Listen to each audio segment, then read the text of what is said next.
എൻ്റെ പേര് ഷാരോൺ ജോഷി. ഇന്നിവിടെ വന്ന് ഉടമ്പടി പറയാൻ സാധിച്ചതിന് അമ്മയ്ക്കും തിരുക്കുമാരനും സാക്ഷ്യം പറയാൻ സാധിച്ചതിന് അമ്മയ്ക്കും തിരുക്കുമാരനും ഒരായിരം നന്ദി. ഞാനിവിടെ വന്ന് ഉടമ്പടി എടുത്തിട്ടുണ്ടെങ്കിൽ ഞാനത് കൃത്യമായിട്ട് ഫോളോ ചെയ്തിട്ടില്ല. എൻ്റെ അമ്മയാണ് ഇവിടെ വന്ന് ഉടമ്പടി എടുത്തേക്കുന്നത്. ഞങ്ങൾക്ക് ചെറുതും വലുതുമായ വലിയ ഒരുപാട് അനുഗ്രഹങ്ങൾ കിട്ടിയിരുന്നു.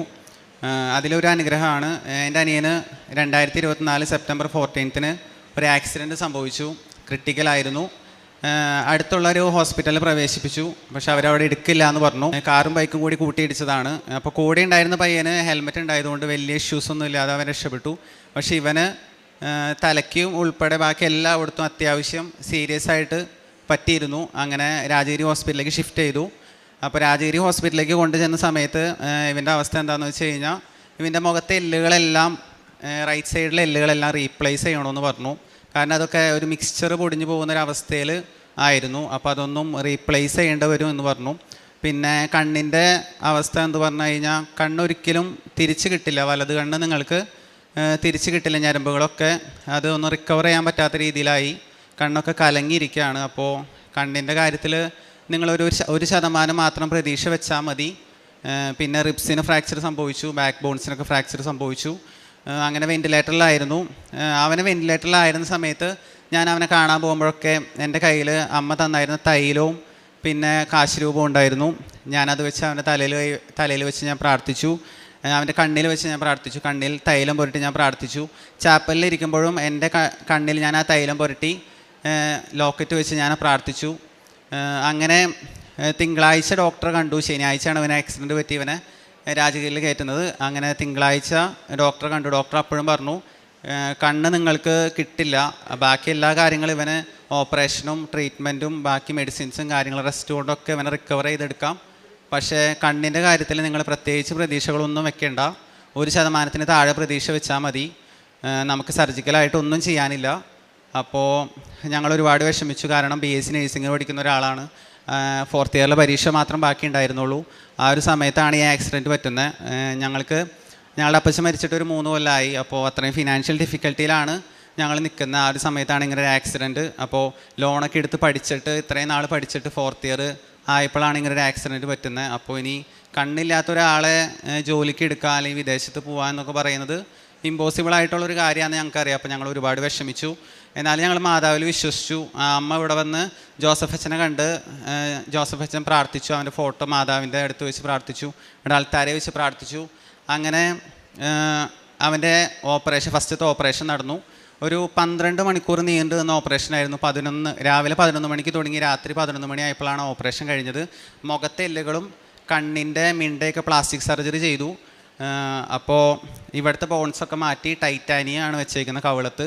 അപ്പോൾ ഡോക്ടർ പറഞ്ഞിരുന്നു 2 ദിവസം കൂടി ഇവനെ വെൻറ്റിലേറ്ററിൽ ഇടേണ്ടി വരും. കാരണം ഇവന് ഓപ്പറേഷൻ കഴിഞ്ഞാൽ ഇവന് ബ്രീത്ത് ചെയ്യാനുള്ളൊരു ബുദ്ധിമുട്ട് വരും, നല്ല നീര് വരും മുഖത്ത്. കാരണം ഇത്രയും ഡാമേജ് പറ്റിയിരിക്കുന്ന ഒരാളാണ്. അപ്പോൾ നിങ്ങളത് ആക്സെപ്റ്റ് ചെയ്യണം. 2 ദിവസം കൂടി വെൻറ്റിലേറ്ററിൽ കിടക്കണം. അപ്പോൾ ഞങ്ങളെ സംബന്ധിച്ച് ഒരു വെൻറ്റിലേറ്ററിൽ കിടക്കാമെന്ന് പറഞ്ഞാൽ 2 ദിവസം കൂടി കിടക്കാമെന്ന് പറഞ്ഞാൽ വീണ്ടും 1 ലക്ഷത്തിൻ്റെ അടുത്ത് രൂപയുടെ അടുത്ത് ചിലവ് വരുന്നൊരു കാര്യമാണ് ഞങ്ങളെ സംബന്ധിച്ച്. അപ്പോൾ വളരെ ബുദ്ധിമുട്ടുള്ള സമയവും. അങ്ങനെ ഓപ്പറേഷൻ നടന്നു. പിറ്റേ ദിവസം ഡോക്ടർ വിളിച്ചു. നമ്മൾ വിചാരിച്ച പോലെ ഒരു നീരോ കാര്യങ്ങളൊന്നും ഇവൻ്റെ മുഖത്തില്ല, നിങ്ങളെ ഇന്ന് തന്നെ റൂമിലേക്ക് ഷിഫ്റ്റ് ചെയ്യാമെന്ന് പറഞ്ഞു. അതാണ് ഞങ്ങൾക്ക് മാതാവ് ഏറ്റവും വലിയ അനുഗ്രഹം. നല്ല ഡിഫിക്കൽട്ടി ഉള്ള സമയത്തായിരുന്നു ഞങ്ങൾക്ക് അങ്ങനൊരു അനുഗ്രഹം കിട്ടിയത്. അത് കഴിഞ്ഞ ശേഷം ഇവന് റൂമിലേക്ക് ഷിഫ്റ്റ് ചെയ്തു. റൂമിലേക്ക് ഷിഫ്റ്റ് ചെയ്തപ്പോൾ ഇവന് മരുന്നിൻ്റെ സപ്പോർട്ട് ഇല്ലാതെ ഉറങ്ങുക എന്ന് പറഞ്ഞു കഴിഞ്ഞാൽ വളരെ ബുദ്ധിമുട്ടുള്ളൊരു കാര്യമായിരുന്നു. കാരണം ഇവൻ ഒന്നും കേൾക്കുന്നുണ്ടായില്ല. ഒരു ട്രോമയായിരുന്നു, ഒരു ആക്സിഡൻറ്റിൻ്റെ ട്രോമ ശരിക്കും ഉണ്ടായിരുന്നു. അപ്പോൾ ഞങ്ങൾ ഒരുപാട് വിഷമിച്ചു. ആ സമയത്ത് ഇവന് കൊടുക്കുന്ന ഭക്ഷണത്തിലൊക്കെ ഉപ്പിട്ട് മാതാവിൻ്റെ ഉപ്പിട്ട് കൊടുക്കും, പിന്നെ തൈലം പുരട്ടി പ്രാർത്ഥിക്കും, അങ്ങനെയൊക്കെ ചെയ്തിരുന്നു. അങ്ങനെ ചെയ്ത് കുറച്ച് ദിവസം കഴിഞ്ഞപ്പോൾ ഇവൻ കണ്ടു എന്ന് പറയുന്നൊരു കാര്യമാണ്. ഇവൻ പറഞ്ഞൊരു ഒരു മുടിയൊക്കെ ഏരി ഒരു ചേച്ചി എൻ്റെ അടുത്ത് വന്നിരുന്നു. എൻ്റെ അടുത്ത് സംസാരിച്ചൊന്നുമില്ല. എൻ്റെ കാലിൻ്റെ അടുത്ത് വന്നു, എൻ്റെ മരുന്നിരിക്കുന്നിടത്ത് പോയി. ഞാൻ സ്വപ്നം കണ്ട പോലെയാണ് എന്ന് പറഞ്ഞു. അപ്പോൾ പിറ്റേ ദിവസം ഹെഡ് നേഴ്സൊക്കെ വന്നു. അസസ് ചെയ്യാൻ വന്നപ്പോൾ അവർ ചോദിച്ചു സ്റ്റാഫൊക്കെ വരാറുണ്ടോ എന്നൊക്കെ ചോദിച്ചു. അപ്പോൾ അവൻ പറഞ്ഞു സ്റ്റാഫൊക്കെ വരാറുണ്ട്. വേറൊരു ചേച്ചീൻ്റെ അടുത്ത് വന്നിരുന്നു, ഒരു നീലുടുപ്പിട്ട ഒരു ചേച്ചി, മുടിയൊക്കെ ഈരി ഒരു ചേച്ചി വന്നിരുന്നു എന്ന് പറഞ്ഞു. അപ്പോൾ ഇവൻ പറഞ്ഞു അപ്പോൾ അവിടുത്തെ സ്റ്റാഫ് പറഞ്ഞു അങ്ങനെ ഒരു നീലുടുപ്പിട്ടൊരു ചേച്ചി ഇവിടെ ഇല്ല, നിനക്ക് തോന്നിയതായിരിക്കും എന്ന് പറഞ്ഞു. പക്ഷേ ഇവൻ പറഞ്ഞു എൻ്റെ അടുത്ത് വന്നിരുന്നു എന്ന് പറഞ്ഞു. പക്ഷെ ഞങ്ങളാരും കണ്ടവരൊന്നുമില്ല. അപ്പോൾ ഇവൻ പറഞ്ഞു എന്തായാലും എൻ്റെ അടുത്ത് വന്നിരുന്നു എന്ന് പറഞ്ഞു. കുറച്ച് ദിവസം അതിന് ശേഷം ഇവന് നല്ലൊരു ഉറക്കം കിട്ടാൻ തുടങ്ങി. മരുന്നിൻ്റെ സപ്പോർട്ടൊന്നും ഇല്ലാതെ നല്ലൊരു ഉറക്കം കിട്ടാൻ തുടങ്ങി. പിന്നെ കണ്ണിൻ്റെ മങ്ങിയാണ് ഇരുന്നായിരുന്നത്, ഒന്നും വായിക്കാൻ പറ്റാത്തൊരവസ്ഥയിൽ കണ്ണ് മങ്ങിയാണ് ഇരുന്നായിരുന്നത്. അപ്പോൾ ഇവൻ്റെ അടുത്ത് ഡോക്ടർ വന്നിങ്ങനെ കൈ കൊണ്ട് ആംഗ്യം കാണിച്ച് 1, 2, 3 എന്നൊക്കെ കാണിക്കുമ്പോൾ ഇത് എത്രയാണെന്ന് പറഞ്ഞു. ഫസ്റ്റ് ദിവസങ്ങളിലൊന്നും ഇവൻ അങ്ങനെ പറയാൻ ബുദ്ധിമുട്ടായിരുന്നു. പതിയെ മങ്ങലുകൾ കുറയാൻ തുടങ്ങി കണ്ണിൻ്റെ.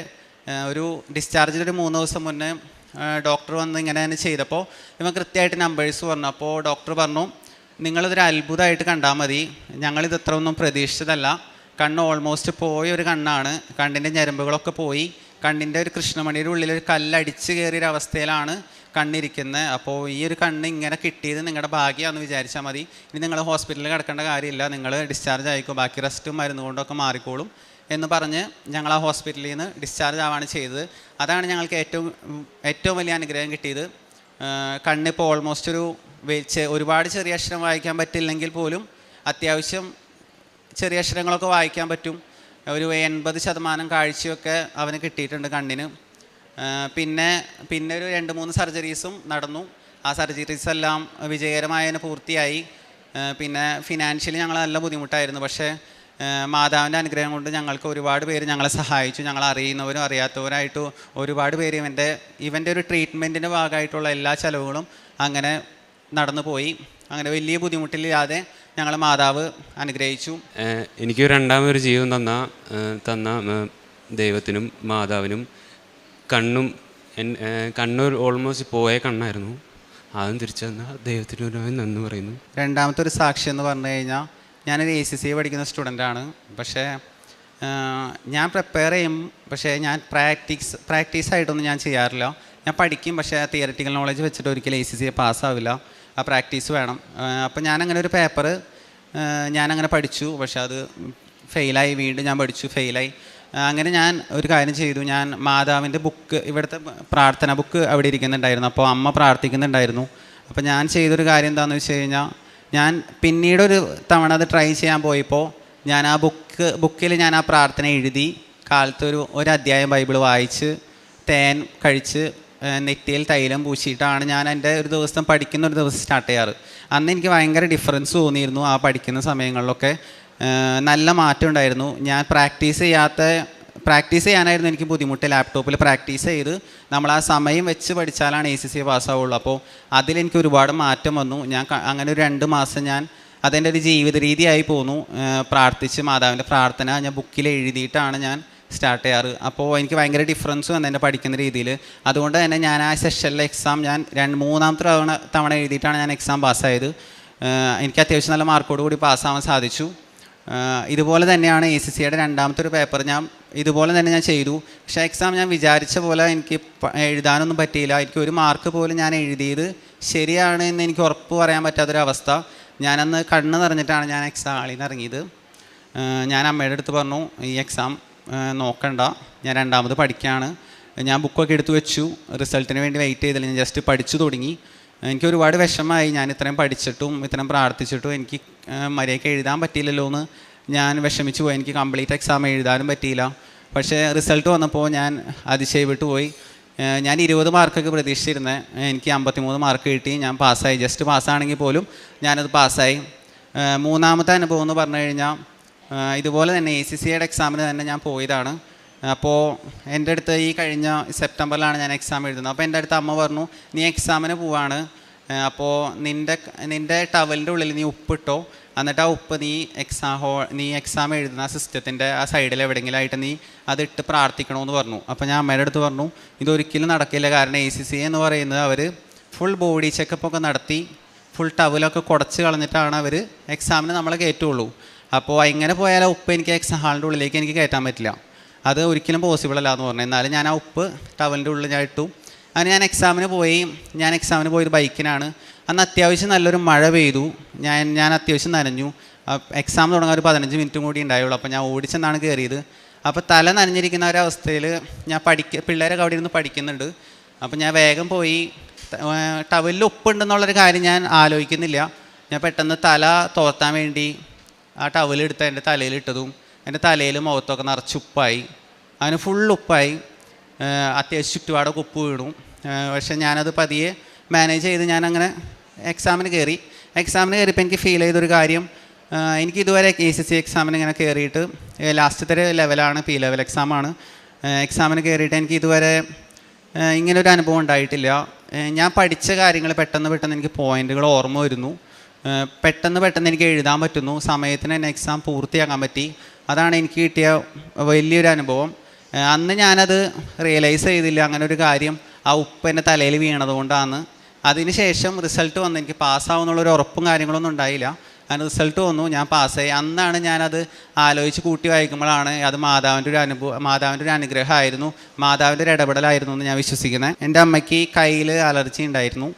അത്യാവശ്യം കുറേ വർഷങ്ങളായ അലർജിയാണ്. അമ്മ തയ്ക്കുന്നൊരു വ്യക്തിയാണ്. അപ്പോൾ തുണിയുടെ അലർജി ആണെന്ന് കുറേ പേര് പറയുന്നത്, സോറിയാസിസ് ആണെന്ന് ഡോക്ടേഴ്സ് പറയുന്നത്. അപ്പോൾ അത് അങ്ങനെ കൃത്യമായിട്ടൊരു ഡോക്ടറും പറയുന്നില്ല. മരുന്നുകൾ കുറേ ട്രീറ്റ്മെൻറ്റൊക്കെ ചെയ്തു, പക്ഷെ പ്രത്യേകിച്ച് ഫലമൊന്നും ഉണ്ടായില്ല. അങ്ങനെ അമ്മ മരുന്നുകളൊക്കെ നിർത്തി. അമ്മ തൈലം മാത്രം പുരട്ടി പ്രാർത്ഥിച്ചു. അങ്ങനെ പ്രാർത്ഥിച്ചതിൻ്റെ ഫലമായിട്ട് അമ്മ കുറേ നാൾ കഴിഞ്ഞ് നോക്കിയപ്പോൾ ആ ഒരു അലർജി അമ്മയ്ക്കില്ല. അമ്മ ഇപ്പോഴും തയ്ക്കുന്നുണ്ട്. പ്രത്യേകിച്ച് അലർജികളോ വേറെ ബുദ്ധിമുട്ടുകളോ കാര്യങ്ങളോ ഒന്നുമില്ല. അങ്ങനെ പിന്നെ ഇവന് ആക്സിഡൻറ്റ് പറ്റുന്നതിന് ശേഷം ഇവന് എക്സാം ഉണ്ടായിരുന്നു. ഞങ്ങൾ ആ എക്സാം എഴുതാനൊന്നും പറ്റില്ല എന്ന് വിചാരിച്ച്, 4th ഇയറിലെ എക്സാം.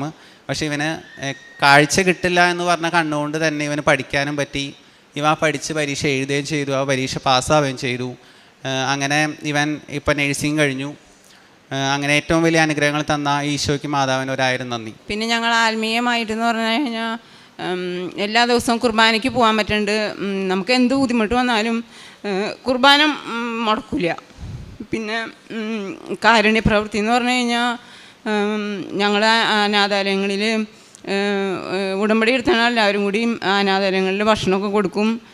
പിന്നെ ആരെങ്കിലുമൊക്കെ സഹായമൊക്കെ ചോദിച്ചു വന്നു കഴിഞ്ഞാൽ ഞങ്ങളുടെ കയ്യിലുള്ള പോലെയൊക്കെ ഞങ്ങൾ സഹായിക്കാറുണ്ട്. പിന്നെ പ്രേക്ഷിത പ്രവർത്തനം പത്രമൊക്കെ കൊടുക്കുന്നത് ഞങ്ങൾ പള്ളികളിലും കടകളിലൊക്കെ കൊടുക്കും, വീടുകളിലൊക്കെ കൊണ്ടു കൊടുക്കും. പിന്നെ ഇത്രയും തന്ന അനുഗ്രഹം തന്ന അമ്മ മാതാവിന് ഈശോയ്ക്കും ഞങ്ങൾ കോടാനുകൂടി നന്ദി പറയുന്നു. യോഹന്നാൻ പ്രവാചകൻ്റെ പുസ്തകം 2-ാം അധ്യായം 2-ാം തിരുവചനം. എൻ്റെ കഷ്ടതയിൽ ഞാൻ കർത്താവിനെ വിളിച്ചപേക്ഷിച്ചു, അവിടുന്ന് എനിക്ക് ഉത്തരമരുളി. പാതാളത്തിൻ്റെ ഉദരത്തിൽ നിന്ന് ഞാൻ നിലവിളിച്ചു, അവിടുന്ന് എൻ്റെ നിലവിളി കേട്ടു. ലിറ്റി ജോഷി എന്ന സഹോദരിയും 2 മക്കളും പരിശുദ്ധ കൃപാസന മാതാവിലൂടെ കുടുംബത്തിന് ലഭിച്ച വലിയ നന്മകളെ സന്തോഷത്തോടെ ഈ അൾത്താരയിൽ സാക്ഷ്യപ്പെടുത്തുകയാണ്. ആദ്യത്തെ സാക്ഷ്യം സഹോദരന് മകനുണ്ടായ വലിയൊരു അപകടമാണ്. മരണതുല്യമായ ഒരപകടം. ഗുരുതരമായ അവസ്ഥയിൽ ജീവിതം മാറുകയും വലിയ പ്രശ്നങ്ങൾ, ആരോഗ്യ പ്രശ്നങ്ങൾ മകന് ഉടലെടുക്കുകയും ചെയ്തു. അതിൽ 2 കാര്യങ്ങൾ അത് ശ്രദ്ധേയമായിട്ട് മകൻ അത് സൂചിപ്പിക്കുന്നുണ്ട്. ആദ്യത്തേത്, ഭീമമായ പണച്ചെലവ് ആ ചികിത്സയ്ക്ക് വേണ്ടി വന്നിരുന്നു. പ്രത്യേകിച്ച് വെന്റിലേറ്ററിൽ തുടരുവാൻ പറ്റാത്ത വിധം സാമ്പത്തിക ഞെരുക്കം ബാധിച്ച ആ ഓപ്പറേഷൻ കഴിഞ്ഞ ദിവസങ്ങളിൽ തന്നെ അത് ഒഴിവാക്കിക്കൊണ്ട് റൂമിലേക്ക് പോകുവാൻ പറ്റുന്ന അമ്മ മാതാവിൻ്റെ ഒരു സംരക്ഷണം ലഭിക്കുകയും സഹായം ലഭിക്കുകയും ചെയ്തു. ഭാരങ്ങൾ ലഘൂകരിച്ചു കൊടുത്തു എന്നത് അതിലൂടെ മകൻ സാക്ഷ്യപ്പെടുത്തുകയാണ്. അനേകം മക്കൾ അറിയുന്നവരും അറിയാത്തവരും ആ ഭീമമായ ചികിത്സാ ചിലവ് സഹായത്തിനായി ഈ കുടുംബത്തിനൊപ്പം ചേർന്നു. അതും അമ്മ മാതാവ് വഴി ഭാരം ലഘൂകരിച്ച് ലഭിച്ചതിനെ മകൻ സാക്ഷ്യപ്പെടുത്തിയതാണ്. അതോടൊപ്പം ഏറ്റവും പ്രധാനപ്പെട്ടത്, കണ്ണ് പൂർണ്ണമായി നശിക്കുകയും വലത് കണ്ണിന് കാഴ്ച കിട്ടില്ല എന്ന് ഡോക്ടർമാർ ആദ്യം തന്നെ കുടുംബത്തോട് പറഞ്ഞുകൊണ്ടാണ് ചികിത്സ ആരംഭിക്കുന്നത്. അതുകൊണ്ട് കണ്ണിൻ്റെ ഞരമ്പുകളെല്ലാം താറുമാറായിട്ടുണ്ട്. ആ പരിസരമെല്ലാം വല്ലാത്ത രീതിയിൽ ഡാമേജ്ഡാണ്. അതുകൊണ്ട് ഒത്തിരി പ്ലാസ്റ്റിക് സർജറിയും എല്ലുകൾക്ക് പകരം ടൈറ്റാനിയം പോലെയുള്ളവ അത് ചേർത്തുകൊണ്ടുള്ള സർജറികളുമൊക്കെ ആവശ്യമുണ്ട് എന്ന് പറഞ്ഞാണ് ചികിത്സ തുടങ്ങുന്നത്. എന്നാൽ ഇന്ന് അത്ഭുതകരമായി കുടുംബവും ഡോക്ടർമാരും ഒരുപോലെ പറയുന്നതാണ് മകന് കിട്ടിയ കണ്ണിൻ്റെ കാഴ്ച. മകൻ പറയുന്നുണ്ട്, നീല വസ്ത്രം ധരിച്ച ഒരു സ്റ്റാഫ് എന്നെ വരികയും എന്നെ തലോടുകയും ചെയ്തു. അതിനുശേഷമാണ് സാധാരണ ഉറക്കം കിട്ടിയത്, മരുന്നില്ലാതെ ഉറങ്ങിയത്, കാഴ്ചകൾ തെളിഞ്ഞ് വന്നത്. അവസാനം ആ 2-3-4 ദിവസം കൊണ്ട് തന്നെ എല്ലാം വ്യക്തമായി കാണുന്ന വിധത്തിൽ കാഴ്ച നന്നായി ലഭിച്ചു തന്ന, മരണത്തിൽ നിന്നും ജീവനിലേക്ക് കരമുടിച്ചുയർത്തിയ അനുഭവത്തിലാണ് മകൻ പറഞ്ഞത് ഈ പുതിയ ജന്മം, പുതിയ ജീവിതം അത് കൃപാസന മാതാവിൻ്റെ ദാനമാണെന്ന്.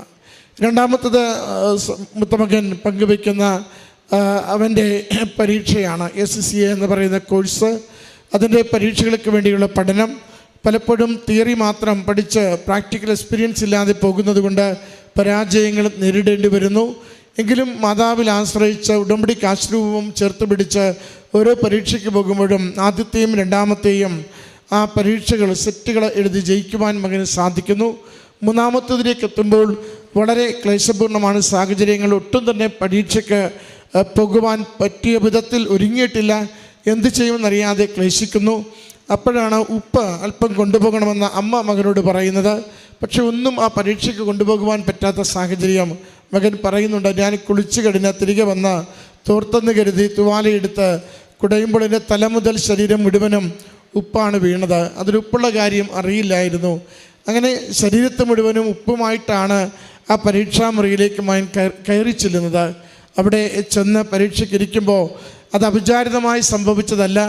അതൊരു പ്രാർത്ഥനയുടെ നിയോഗത്തിൽ അത് അമ്മ മാതാവ് അനുവദിച്ചു കൊടുത്തതും അമ്മയുടെ സംരക്ഷണമുണ്ടെന്ന് ഉറപ്പുവരുത്തുവാൻ നൽകിയതും, അതുകൊണ്ട് തന്നെ ആ പരീക്ഷ തോക്കുമെന്ന് കരുതിയ പരീക്ഷ വീണ്ടും പഠിച്ചു തുടങ്ങിയ അതേ വിഷയം ഏറ്റവും നല്ലൊരു മാർക്കോടുകൂടി വിജയത്തിലേക്ക് എത്തിക്കുവാൻ അമ്മ മാതാവ് മകനെ സഹായിച്ചു എന്നതാണ് സാക്ഷ്യപ്പെടുത്തുന്നത്.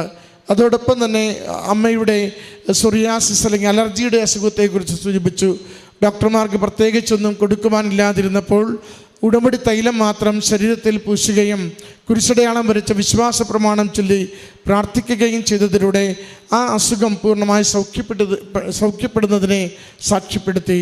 ഒടുവിൽ പറഞ്ഞു വെച്ചത്, നേഴ്സിംഗ് പഠിച്ചുകൊണ്ടിരുന്ന മകൻ അപകടത്തിൽ പരിക്കേറ്റ് കാഴ്ചയില്ലാതെ ജീവിക്കേണ്ടി വരുന്ന സാഹചര്യത്തിൽ വീണ്ടും അപകടത്തിൽ നിന്ന് പുറത്തു വന്ന് ആ വീണ്ടും കിട്ടിയ കാഴ്ച കൊണ്ട് പഠിച്ച് നഴ്സിംഗ് പഠനം പൂർത്തിയാക്കിയതിൻ്റെ 4ാം വർഷ പരീക്ഷ എഴുതിയതിൻ്റെ സാക്ഷ്യമാണ് പങ്കുവെച്ചത്. പ്രിയമുള്ളവരെ, ഈ കുടുംബം ഒരുമിച്ച് അമ്മയുടെ ഈ തിരുനടയിൽ നിൽക്കുമ്പോൾ അത്ഭുതകരമായ രോഗസൗഖ്യത്തെക്കുറിച്ച്, നഷ്ടപ്പെട്ട കാഴ്ച പൂർണ്ണമായി വീണ്ടും കിട്ടുന്നതിനെക്കുറിച്ച്, ജീവിതത്തിൻ്റെ ഭാരങ്ങൾ ലഘൂകരിച്ച് കൊടുക്കുന്നതിനെക്കുറിച്ച്, അമ്മയോട് ചേർന്ന് ജീവിക്കുമ്പോൾ വലിയ വിജയം പഠന മേഖലകളിൽ ലഭിക്കുന്നതിനെക്കുറിച്ച് സാക്ഷ്യപ്പെടുത്തുകയാണ്.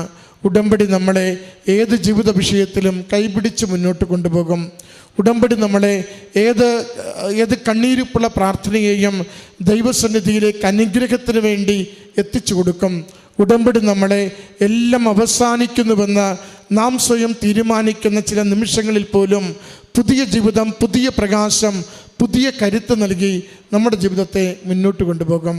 അതിൻ്റെ സാക്ഷ്യമാണ് ഈ കുടുംബം ഈ അൾത്താരയിൽ പങ്കുവയ്ക്കുക. ഈ കുടുംബത്തിന് ലഭിച്ച എല്ലാ നന്മകൾക്കും നന്ദി പറഞ്ഞുകൊണ്ട് അമ്മ മാതാവിനും തിരുക്കുമാരനും കരങ്ങളടിച്ച് ഈ സാക്ഷ്യം സമർപ്പിക്കാം. അത്യപൂർവ ദൈവാനുഭവങ്ങൾ ഇനി നിങ്ങൾക്കും സ്വന്തം. ഈ യൂട്യൂബ് ചാനൽ ഇതുവരെ സബ്സ്ക്രൈബ് ചെയ്തിട്ടില്ലെങ്കിൽ ഇപ്പോൾ തന്നെ സബ്സ്ക്രൈബ് ചെയ്യുക. ഈ വീഡിയോ ഇപ്പോൾ തന്നെ നിങ്ങളുടെ സുഹൃത്തുക്കൾക്ക് ഷെയർ ചെയ്തുകൊണ്ട് കർത്താവിൻ്റെ പ്രേക്ഷിതരാകുക.